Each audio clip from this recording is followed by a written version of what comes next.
আজকে আবার সালিশ কি নিয়ে? আপনারা ডরান না, আজকে কোনো আকাম টাকাম করে নাই। আজকে আমরা সবাই বসি একটা দল গঠন করবো, ঠিক আছে? দল গঠন মানে? যেমন জামাত, আওয়ামী লীগ, বিএনপি, শিবির, এরকম একটা দল গঠন করবো। হালাই কয় কি আবার? আপনারা তো ডরান কা, সবাই তো দল গঠন করে, আমরা করলে সমস্যা কি? সবই তো বুঝলাম, আর তুই কি করতে চাস? আমি করতেছি আমরা যারা যারা আছি সবাই মিলে একটা দল গঠন করবো। এই দলের সভাপতি থাকবো আমার বউ, আমি থাকবো সাধারণ সম্পাদক, মাদ্রাসা সাহেব থাকবো সাংগঠনিক সম্পাদক। এই বেটা দল গঠন করবো আমরা এর ভিতরে তোর বড় সভাপতির আওয়াজ খেতে। এই মিয়া কোন কি আপনি বড় যদি সভাপতি না বানায়, ঠিক আছে, বউকে আমার ভাই জায়গা দিব।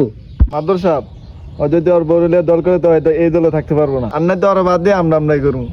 তোর বউ ছাড়া কি তুই দল গঠন করতে পারবি? পারলে ক। না ভাই, আমি এটা করতে পারবো না। আমি তো আইছি আমার বউর কথায় দল গঠন করতে। আইছে ও একটা বেড়া মাইয়া হালাই, আবার দল গঠন করবো? মাদর সাহেব চাইলে হয় বাদ, আপনি সভাপতি থাকেন। মেম্বার সাহেব, সভাপতির দরকার নাই, যদি দরকার পড়ে তাহলে ভাবি নিয়ে দেন। মাদর সাহেব, আপনার মাইকের মতন আপনার বর্মি টানেন কা?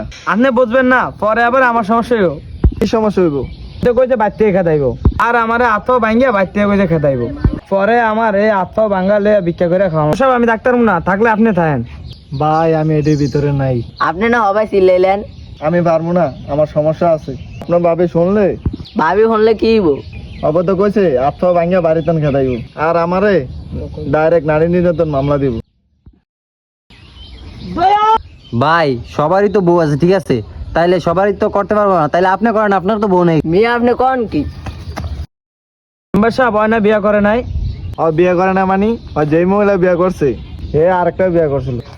ওই আগের জামারে খুন কইরা 2 মাস জেল কাটছে। ভাই রে ভাই, কে দল গঠন করতেছি আমি? সবই তো বিয়েস্তা, সবাই তো বউরে ডরায়।